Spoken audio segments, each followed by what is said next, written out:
Halo Sobat Baca, apa kabarmu hari ini? Semoga sehat selalu ya. Di kesempatan ini saya akan merangkum sebuah film yang berjudul Kode 8. Sebelum ke cerita, lebih baik siapkan kopimu, dan pasang headsetmu.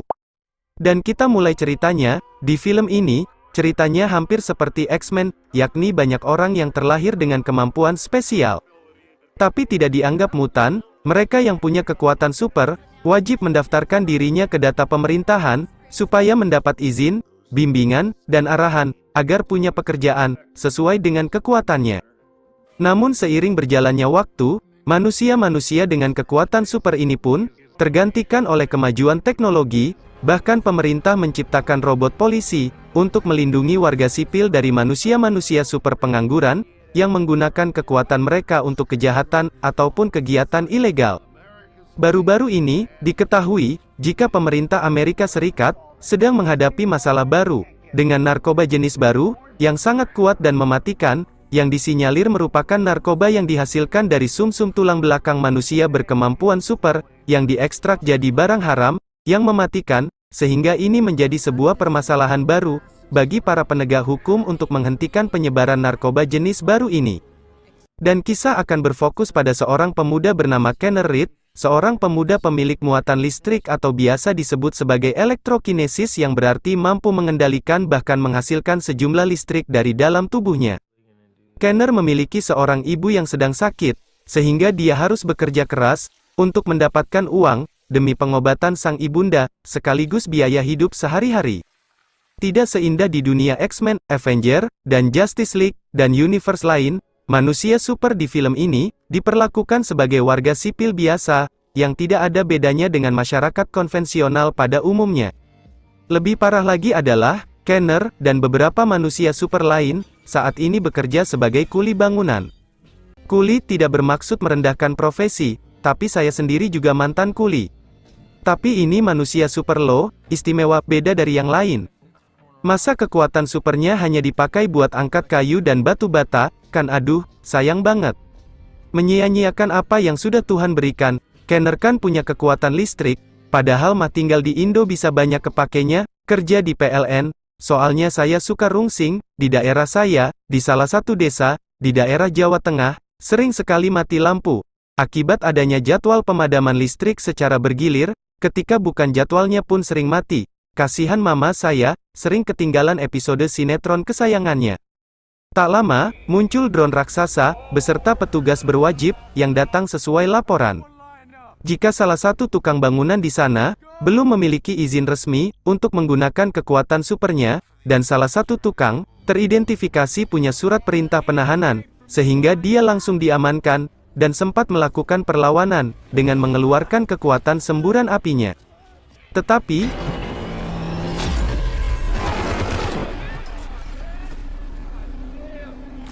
beralih ke tempat lain, lebih tepatnya bangunan apartemen, yang disinyalir menjadi pusat pembuatan narkoba jenis baru, di mana pihak berwajib, dibantu polisi robot, menggerebek tempat tersebut, dan berhasil menemukan pelaku, beserta para korban, yang merupakan manusia super, yang sedang disedot sumsum tulang belakangnya. Balik ke Kenner yang sedang menjemput ibunya bekerja, tepat saat beliau sedang dimaki-maki oleh sang bos, atau atasan, yang sebenarnya Kenner bisa saja menggunakan kekuatannya untuk menyetrum si bos hingga gosong, tetapi karena masih punya adab dan menghormati hukum dan perundang-undangan, Kenner pun memilih untuk mengajak sang ibu pulang saat itu juga. Dengan fakta bahwa ibunya membutuhkan biaya yang banyak untuk pengobatannya, Kenner pun ikut nongkrong bersama para manusia super pengangguran lain untuk menunggu orang-orang yang membutuhkan kemampuan mereka. Yang di sini kita akan diperkenalkan kepada seorang pria bernama Garrett, yang sedang butuh seseorang yang punya kekuatan listrik.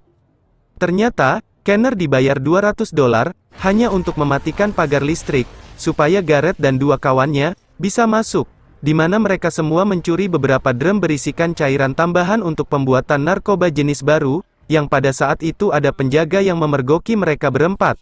Namun dengan kekuatan salah satu teman Garrett, HT-nya pun dirusak dan si penjaga dimasukkan ke dalam tong sampah.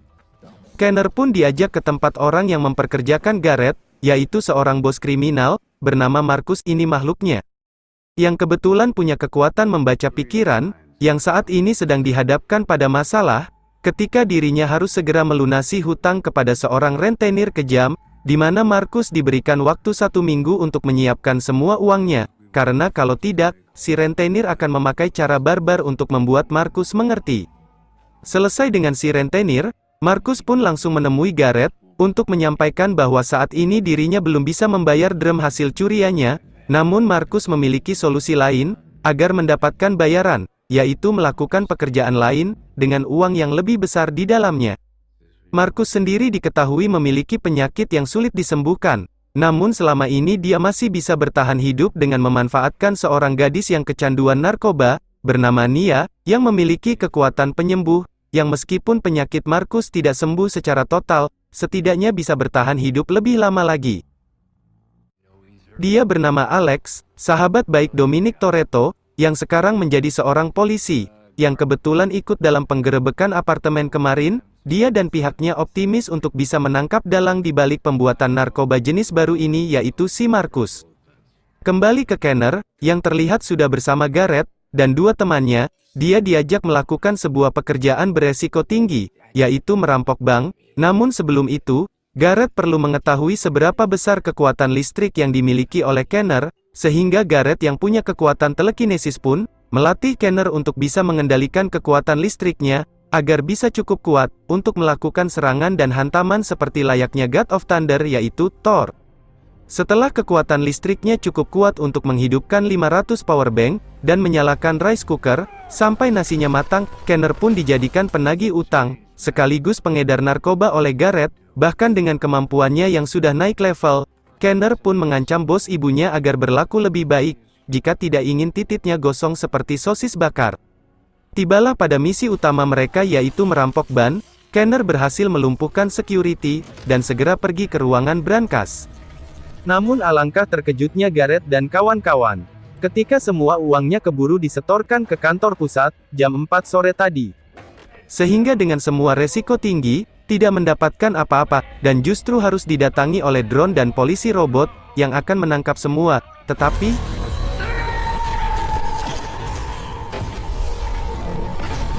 Kenner berhasil melumpuhkan drone polisi, dan mereka bisa lolos. Gareth langsung menemui Markus, untuk melaporkan bahwa misi perampokan gagal, akibat informasi dari Markus sendiri yang kurang akurat. Di mana seorang pembunuh bayaran pun, dikirim oleh si rentenir, untuk membunuh Markus tersebut, gagal, setelah Kenner berhasil menyetrumnya. Kenner pun mengalami sedikit luka pada lengannya, yang pada momen tersebut, Kenner akhirnya baru menyadari, jika Nia merupakan seorang penyembuh, setelah lukanya langsung pulih hanya dalam waktu beberapa detik saja.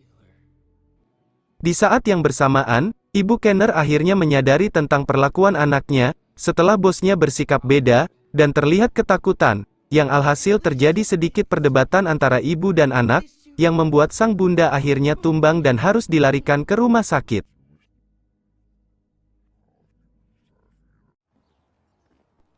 Saat itulah muncul Alex, yang sedari awal sudah mengikuti gerak-gerik Kenner, yang pada akhirnya dia pun dibawa ke kantor polisi untuk diinterogasi.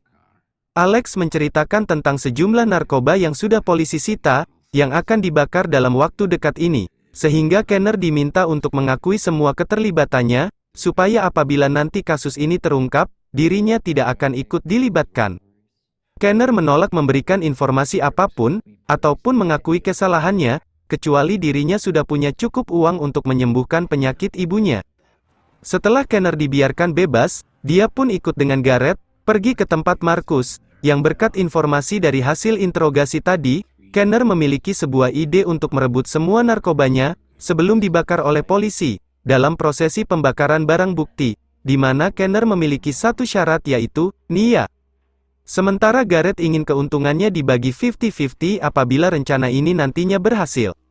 Dibantu anak buah Markus, Gareth pun memblokir jalur yang dilalui oleh mobil polisi yang membawa narkobanya, sementara Kenner harus benar-benar mengeluarkan seluruh kekuatan listriknya, untuk melumpuhkan para robot polisi yang mengawal. Yang karena jalur ini berada di zona terlarang terbang, maka drone raksasa, dan pasukan robot polisi lain, tidak bisa langsung datang untuk membantu. Alangkah terkejutnya Kenner, saat melihat anak buah Markus, menghabisi para polisi yang menyerah. Padahal barang sudah di tangan, namun yang lebih parah lagi adalah ketika dua sahabat baik Gareth pun, ikut dihabisi juga. Karena rupanya Markus yang serakah tidak ingin membagi keuntungan 50-50 dengan Gareth, sehingga apa mau dikata, barang tidak didapatkan nyawa teman pun akhirnya melayang. Tak punya pilihan lain, Kenner pun terpaksa bekerja sama dengan Alex, untuk memberitahukan, di mana markas utama si Markus, yang ketika waktunya tiba, para polisi beserta robot langsung menggerebek tempat tersebut, sementara para polisi sibuk menyita dan menangkap para kroco-kroco. Gareth berhasil mengejar si Markus, untuk membalas dendam, atas kematian dua sahabatnya. Gareth berhasil menembak Markus namun si pengawal rupanya punya ilmu rawa rontek, yang kebal terhadap peluru namun tidak kebal terhadap hukum dan peraturan. Di mana Kenner yang datang terlambat dan membantu pun, masih tak mampu untuk melumpuhkan si pengawal, sehingga Gareth mengambil sebuah pensil yang biasa dipakai oleh John Wick. Dan berhasil menghabisi pengawal dibantu oleh listrik milik Kenner. Markus yang sekarang pun, meminta tolong Nia untuk menyembuhkannya, namun Nia yang sudah muak, membiarkan dia mati. Setelah Gareth kabur duluan, Kenner meminta Nia untuk ikut bersamanya, dan berkata, sembuhkanlah ibu saya. Yang pada akhirnya, terungkap sebuah fakta menarik, bahwasanya kekuatannya, sebenarnya bukanlah menyembuhkan, melainkan hanya memindahkan penyakit, atau luka orang lain kepada tubuhnya sendiri. Terjadi gejolak dan dilema, dalam diri Kenner, ketika harus mengorbankan Nia untuk kesembuhan ibu tercintanya, di mana Kenner yang masih berpikiran waras pun, memilih untuk membiarkan ibunya menemui ajal, sesuai kodratnya, daripada mengorbankan orang lain untuk kebahagiaan diri sendiri.